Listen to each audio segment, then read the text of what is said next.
Hi friends, പുതിയ ഒരു ഡിലേക്ക് എല്ലാവർക്കും സ്വാഗതം. അപ്പോൾ എന്ത് ഇവിടെ എന്ന് വെച്ചാൽ ഇന്ത്യൻ ആർമഡ് ഫോഴ്സിലെ പെർമനൻറ്റ് കമ്മീഷൻ എന്താണ്, അതുപോലെ തന്നെ ഷോർട്ട് സർവീസ് കമ്മീഷൻ എൻട്രീസ് എന്താണ്, അതിൻ്റെ ഡീറ്റെയിൽസും കാര്യങ്ങളൊക്കെയാണ് ഇന്നത്തെ ഈ ഒരു വീഡിയോ നോക്കാൻ പോകുന്നത്. അപ്പോൾ നിങ്ങൾ ആ വീഡിയോ അവസാനം വരെ കാണുക. അപ്പോൾ ഇന്ത്യൻ ആർമഡ് ഫോഴ്സ്, അതായത് Indian army, Indian navy, Indian എയർഫോഴ്സിലൊക്കെ ഒരു ഓഫീസർ ജോലി ആഗ്രഹിക്കുന്നവർ തീർച്ചയായിട്ടും ഈ ഒരു കമ്മീഷനുകളെ പറ്റിയിട്ട് ഡീറ്റെയിൽ ആയിട്ട് അറിഞ്ഞിരിക്കേണ്ടതാണ്. അപ്പോൾ ഓഫീസർ ജോലിയൊക്കെ ആഗ്രഹിക്കുന്നവർ തീർച്ചയായിട്ടും ഈ ഒരു വീഡിയോ അവസാനം വരെ കാണുക. അതുപോലെ തന്നെ നിങ്ങളുടെ ഫ്രണ്ട്സ് ആരെങ്കിലും Indian army, Indian navy, Indian എയർഫോഴ്സിലൊക്കെ ഒരു ജോലി ആഗ്രഹിക്കുന്നുണ്ടെങ്കിൽ തീർച്ചയായിട്ടും ഈ ഒരു വീഡിയോ അവരിലേക്കും ഷെയർ ചെയ്തെടുക്കാം. ഇത്തരത്തിലുള്ള കൂടുതൽ വീഡിയോകൾക്കായി ചാനൽ സബ്സ്ക്രൈബ് ചെയ്യാത്തവർ സബ്സ്ക്രൈബ് ചെയ്യുക. സബ്സ്ക്രിപ്ഷൻ വരുന്ന ബെല്ലൈക്കനിൽ ഓൾ എനേബിൾ ചെയ്താൽ മാത്രമായിരിക്കും ഇത്തരത്തിലുള്ള കൂടുതൽ വീഡിയോസ് നിങ്ങളുടെ ഫോണിൽ നോട്ടിഫിക്കേഷൻ ലഭിക്കുകയുള്ളൂ. അതുപോലെ തന്നെ നമ്മുടെ ടെലിഗ്രാം, വാട്സാപ്പ് ഗ്രൂപ്പിലേക്ക് ജോയിൻ ചെയ്യാൻ ആഗ്രഹിക്കുന്നുണ്ടെങ്കിൽ ജോയിൻ ചെയ്യുക. ലിങ്ക് താഴെ ഡിസ്ക്രിപ്ഷൻ ബോക്സിൽ ഉണ്ടായിരിക്കുന്നതാണ്. നമുക്ക് കാര്യത്തിലേക്ക് കടക്കാം.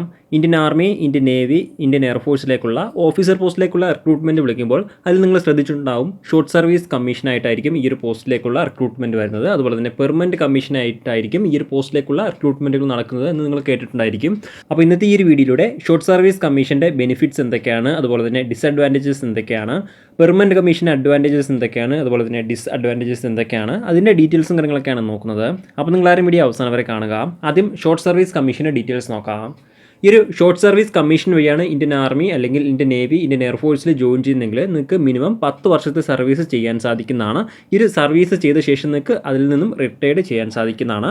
അല്ലാത്ത പക്ഷം നിങ്ങൾക്ക് സർവീസ് എക്സ്റ്റെൻഡ് ചെയ്യണമെങ്കിൽ 4 വർഷം വരെ എക്സ്റ്റെൻഡ് ചെയ്യാൻ സാധിക്കുന്നതാണ്. 4 വർഷത്തെ, അങ്ങനെ ടോട്ടൽ 14 വർഷത്തെ സർവീസ് ചെയ്ത ശേഷം നിങ്ങൾക്ക് റിട്ടയർഡ് ചെയ്യാൻ സാധിക്കുന്നതാണ്. ഇനി അടുത്ത ഈ ഒരു ഷോർട്ട് സർവീസ് കമ്മീഷൻ്റെ ഡിസ്അഡ്വാൻറ്റേജസ് എന്തൊക്കെയാണെന്ന് നോക്കുകയാണെങ്കിൽ, ഈ ഒരു ഷോർട്ട് സർവീസ് കമ്മീഷൻ വഴി റിട്ടയർഡ് ചെയ്യുമ്പോൾ യാതൊരു തരത്തിലുള്ള അലവൻസോ അല്ലെങ്കിൽ പെൻഷൻസോ അല്ലെങ്കിൽ മെഡിക്കൽ ഫെസിലിറ്റീസോ കാര്യങ്ങളൊന്നും ഫോഴ്സ് വഴി ലഭിക്കുന്നതല്ല. അപ്പോൾ ഷോർട്ട് സർവീസ് കമ്മീഷൻ എൻട്രി വഴി ജോയിൻ ചെയ്യുന്നവർ ഈ ഒരു കാര്യം പ്രത്യേകം ശ്രദ്ധിക്കേണ്ടതാണ്. അതുപോലെ തന്നെ നിങ്ങൾ 10 വർഷത്തെ ഷോർട്ട് സർവീസ് കമ്മീഷൻ വഴി 10 വർഷത്തെ സർവീസ് ചെയ്ത ശേഷം നിങ്ങൾ വർക്ക് ചെയ്യുന്ന ഓഫീസർ റാങ്ക് അല്ലെങ്കിൽ ആ ഒരു ബ്രാഞ്ചിൽ പെർമനൻറ്റ് കമ്മീഷൻ വേക്കൻസി ഉണ്ട് എങ്കിൽ നിങ്ങൾക്ക് ആ ഒരു വേക്കൻസി ലഭിക്കുന്നതാണ്. അല്ലാത്ത പക്ഷം നിങ്ങൾ ആ ഒരു പോസ്റ്റിൽ നിന്നും റിട്ടയർഡ് ചെയ്യേണ്ടതാണ്. 10 വർഷം കഴിഞ്ഞ ശേഷം നിങ്ങൾക്ക് 4 വർഷം വരെ എക്സ്റ്റെൻഡ് ചെയ്യാനും സാധിക്കുന്നതാണ്. ഇങ്ങനെയാണ് ഷോർട്ട് സർവീസ് കമ്മീഷൻ്റെ ഡീറ്റെയിൽസ്. ഇനി അടുത്ത പെർമനൻറ്റ് കമ്മീഷൻ്റെ ഡീറ്റെയിൽസ് നോക്കുകയാണെങ്കിൽ മിനിമം 20 വർഷത്തിന് ശേഷം 20 വർഷത്തെ സർവീസിന് ശേഷം നിങ്ങൾക്ക് എപ്പോൾ വേണമെങ്കിലും റിട്ടയർ ചെയ്യാൻ സാധിക്കുന്നതാണ്. റിട്ടയർമെൻറ്റ് ശേഷം നിങ്ങൾക്ക് മെഡിക്കൽ ഫെസിലിറ്റീസ്, അതുപോലെ തന്നെ പെൻഷന്, മറ്റ് അലവൻസ് കാര്യങ്ങളെല്ലാം നിങ്ങൾക്ക് ലഭിക്കുന്നതാണ്.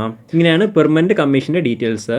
ഇനി അടുത്ത 2 കമ്മീഷൻ്റെയും സാലറിയുടെ ഡീറ്റെയിൽസ് നോക്കുകയാണെങ്കിൽ 2 കമ്മീഷനിലെയും സാലറി സ്കെയിലും അതുപോലെ തന്നെ അലവൻസും കാര്യങ്ങളെല്ലാം സെയിം തന്നെയാണ്. ഒരു ചേഞ്ചോ കാര്യങ്ങളൊന്നും ഉണ്ടായിരിക്കുന്നതല്ല. പെർമനൻറ്റ് കമ്മീഷന് മാത്രമായിരിക്കും പെൻഷനും മറ്റ് കാര്യങ്ങളെല്ലാം ലഭിക്കുകയുള്ളൂ. ഇനി അടുത്ത ഷോർട്ട് സർവീസ് കമ്മീഷൻ വഴി ഇന്ത്യൻ ആർമിയിൽ ഏതൊക്കെ ലെവലിൽ പോകാൻ സാധിക്കും നോക്കുകയാണെങ്കിൽ ഇന്ത്യൻ ആർമിയിൽ ലെഫ്റ്റനൽ കേണൽ വരെ മാത്രമായിരിക്കും നിങ്ങൾക്ക് വർക്ക് ചെയ്യാൻ സാധിക്കുകയുള്ളൂ. ഇന്ത്യൻ നേവിയിലാണെങ്കിൽ കമാൻഡർ പോസ്റ്റ് വഴി മാത്രമായിരിക്കും ഉയരാൻ സാധിക്കുകയുള്ളൂ. ഇന്ത്യൻ എയർഫോഴ്സിലാണെങ്കിൽ വിംഗ് കമാൻഡർ വരെ മാത്രമായിരിക്കും ഷോർട്ട് സർവീസ് കമ്മീഷൻ വഴി പ്രൊമോഷൻ ലഭിക്കുകയുള്ളൂ.